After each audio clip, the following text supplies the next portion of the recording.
Good morning, BookTube. It's Tony here of Locks to Reads. Today, you saw a little reveal of it there. I'm going to be talking about Testament of Youth by Vera Brittain. Now, Vera Brittain was born in 1893 and died in 1970. She was from Staffordshire. Her parents were, well, her dad was a paper manufacturer, and so they were fairly well off. She very early on wanted to go to university, and eventually persuaded her father, and she went to Somerville College in 1914. But in 1915, because the war had broken out, she delayed her studies and volunteered as a voluntary aid detachment nurse, or VAD, as they're better known, and served as a VAD throughout the war, and both in the UK initially, and then on near the front in both France, Belgium, and the Mediterranean. In the meanwhile, her brother Edmund had joined up. Her brother's friend Roland Leighton, who she had fallen in love with and eventually got engaged to, had joined up. As had a lot of their friends. Edward and Roland went to public school, so I led a lot of public school boys joined up as officers in the First World War, and the horrific casualty rate is pretty impressive. It's the wrong word, but that's the word I'm going to use. What happened during the war was that Roland Leighton died, her two friends Victor Richardson and Geoffrey Thurlow died, and then finally her brother died on the 15th of June 1918 in Italy, where he was fighting. The latter, obviously all those things had an effect on her, but the death of her brother was the one that she really broke her for the time.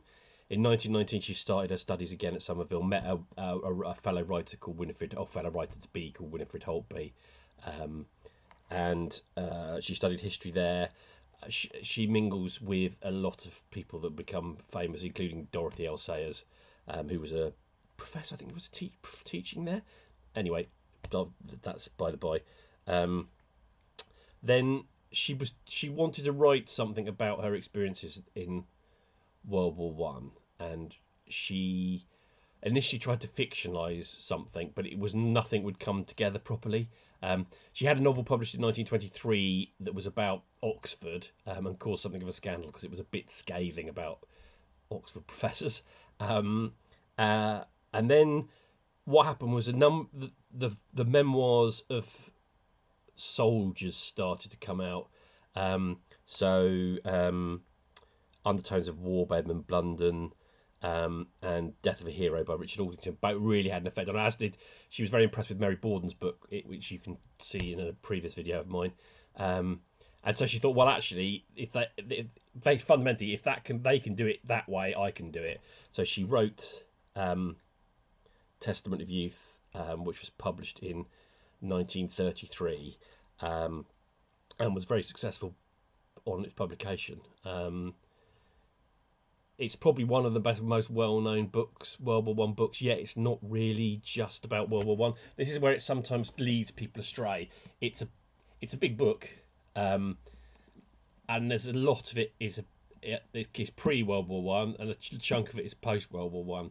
It's not the sort of World War One-ness of that cover is slightly misleading.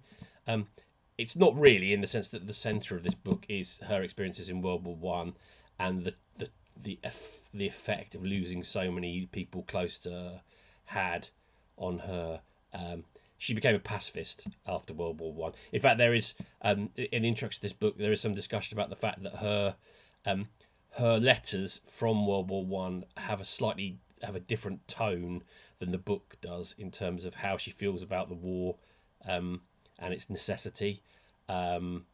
Whereas the book itself is pretty obviously anti-war, and she became, as a pacifist into the Second World War. She she wasn't a complete like I will do nothing in the name of war pacifist. She was a fire warden, um, and she helped raise money for the Peace Pledge Union's sort of food fund. The Peace Pledge Union were like the major British pacifist organisation between the wars, and she was one of the sponsors of that. And she did lots of public speaking, travelled the country, making speeches, and actually during World War II, she wrote about area bombing and the immorality of area bombing, which got her a lot of flack at the time. Pun probably not intended. Um, but in retrospect, it seems to have become the sort of standard feeling about area bombing that we're all supposed to have. Um, uh, so she came. She married, had two children, one of whom is Shirley Williams, who, if you're British and of my age, you almost certainly know. She became a politician. She was a Labour MP, and I think minister. And then she was one of the people that formed the Social Democratic Party, um, and remained a sort of Liberal Democrat. She was in the House of Lords at the end of her life, um, and uh, so yeah, that's Shirley Williams. I don't know what about her.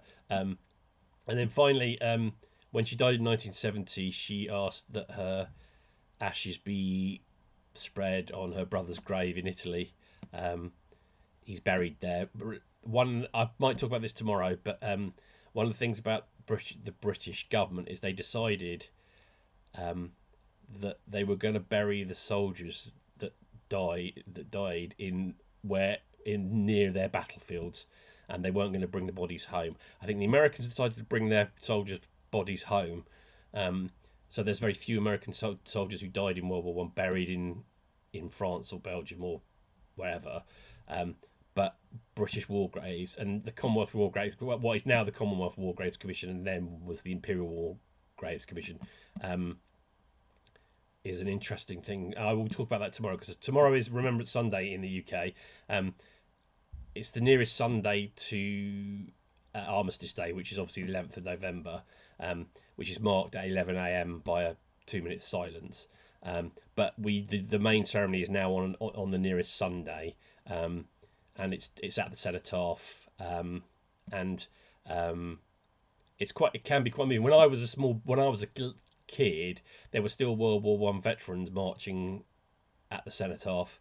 Obviously, there's none of them left, and there's fair few World War Two veterans left now. It's a very interesting ceremony. It can be. Some people, I think, see it as being a bit too over military and a bit too politically sort of political. But I think if you stick to its original intent, which is remembering those who died, um, either relatives of your own or just in general, I think it's a perfectly reasonable ceremony, and it's very moving. I find most of the time. But yeah, Testament You. So it covers. The reason it's a bit disconcerting is it covers a whole chunk of her life before the war starts and before she gets involved in nursing, and it continues afterwards. And I think that throws people who pick it up thinking it's just a book about World War One. You could rip the World War One bits out of the centre of the book and make it just a World War One book, but I think that would defeat the object of it as a read. It is a excellent book about what it's like to be a relatively privileged woman in the early part of the 20th century, and the impact that war has on people who aren't fighting it directly. And for that reason, I think is worth reading. It is, as I said, probably the most famous book from World War One. I would imagine now. There was a television series made in 1979 with Cheryl Campbell as Vera Brittain.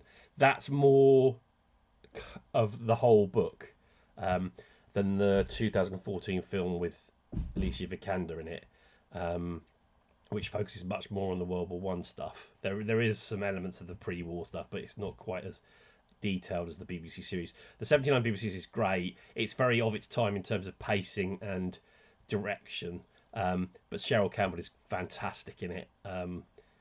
So I recommend if you can get either of them. I think the film is probably almost certainly on streaming.